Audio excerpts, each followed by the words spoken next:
तो दोस्तों एक बार फिर स्वागत है आप सभी का हमारे चैनल पर। और इस वीडियो में हम बात करने वाले हैं क्लेट की जो काउंसलिंग प्रक्रिया है उसमें हमारे डॉक्यूमेंट्स कौन कौन से लगने वाले हैं। बहुत सारे बच्चे परेशान हो रहे हैं इस जवाब को लेके, मतलब सवाल उनका है जवाब हमारा।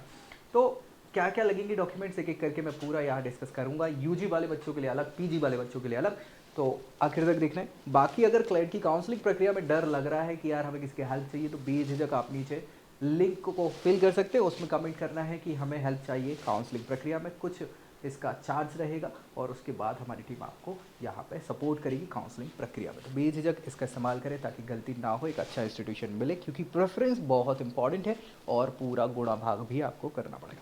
तो चलो यहाँ पे रिक्वायर्ड डॉक्यूमेंट्स क्या क्या लगने वाले हैं सबसे पहले हम एक एक करके डिस्कस कर लेते हैं। यहाँ पे हाँ क्या लिखा है, candidates are request to keep a soft or scanned copy of the following documents ready to upload for the admission counseling प्रक्रिया। ठीक है, हाँ प्रोसेस लिखा है, हिंदी में प्रक्रिया होता है। तो भैया ये सारी चीज़ों को आपको रखना है कॉपी करके, इनका सॉफ्ट कॉपी रखेंगे आप, ठीक है, जो डायरेक्ट अपलोड होंगे। अब वहाँ पे पीडीएफ फॉर्म में जो है वो अपलोड मांग सकते हैं, इमेज फॉर्म में मांग सकते हैं, जेपीजी है ना, जेपीईजी फॉर्मेट रहेगा, इसकी कुछ साइज़ भी रहती है। तो ये सारी चीज़ें आपको प्रॉपर ध्यान रखना पड़ेगा, उसके बेसिस पे ये सभी अपलोड होंगे। क्या क्या लगेंगे डॉक्यूमेंट्स वो मैं एक एक करके आपको बता रहा हूँ, ठीक है भाई। चलो सबसे पहले हम बात कर लेंगे किसकी, सभी बच्चे जो यूजी प्रोग्राम के लिए काउंसलिंग प्रक्रिया में पार्टिसिपेट करेंगे। क्या लगेगा, सबसे पहले 10th क्लास की मार्कशीट है ना। तो ग्रेड 10 स्टेटमेंट ऑफ मार्क्स को मार्कशीट ही कहलाती है, सर्टिफिकेशन, ठीक है। इससे क्या होगा, आपकी डेट ऑफ बर्थ प्रूफ होती है ना, डेट ऑफ बर्थ आपका प्रूफ हो जाता है। क्लेट का एडमिट कार्ड तो लगेगा ही, ऑब्वियस सी बात है, 2025 का, बिना उसके नहीं याद रखिए ये जो एस्ट्रिक्स लगे हैं ये मैंडेटरी है, इनके बिना आपका कुछ नहीं होगा, तो ये चाहिए ही है डॉक्यूमेंट्स, ये छोड़ नहीं सकते आप। ग्रेड 12 स्टेटमेंट ऑफ मार्क्स यानी 12th क्लास की मार्कशीट लगेगी आपकी, बिल्कुल इंपॉर्टेंट है। इसके अलावा कैरेक्टर सर्टिफिकेट या फिर conduct certificate from the educational institution last attended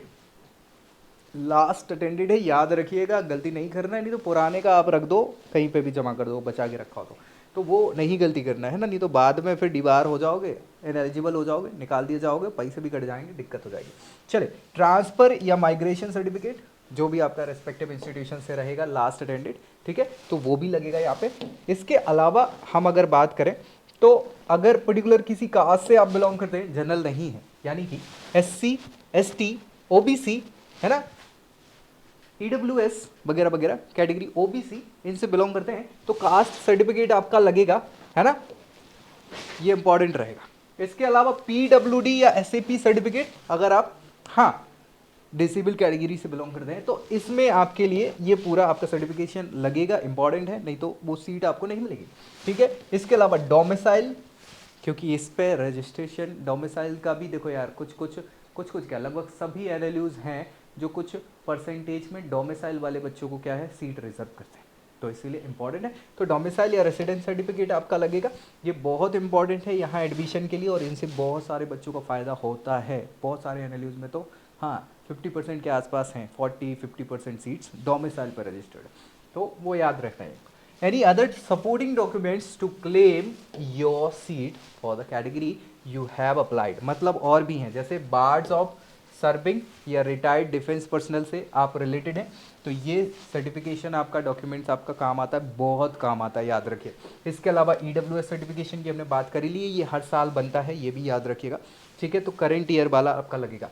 सन और daughter of ex serviceman, defence service personal, इनका जम्मू कश्मीर के माइग्रेंट्स हैं तो उससे रिलेटेड भी बहुत सारे आपको ऑप्शन मिल सकते हैं।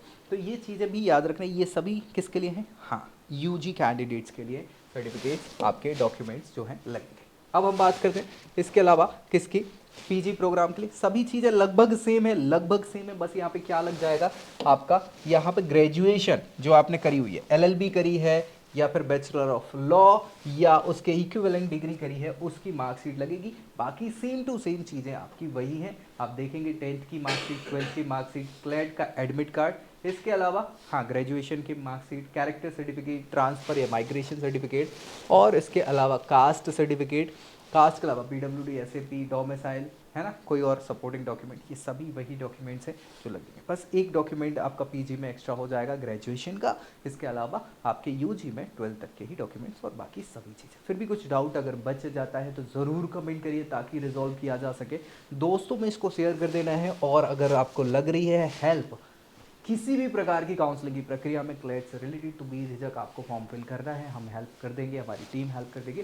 फिलहाल इस वीडियो में इतना ही, नेक्स्ट वीडियो में अगली जानकारी के साथ मिलेंगे, तब तक के लिए जय Hind. I hope you like this video. For more such videos, keep watching our channel. And do not forget to like, share and subscribe.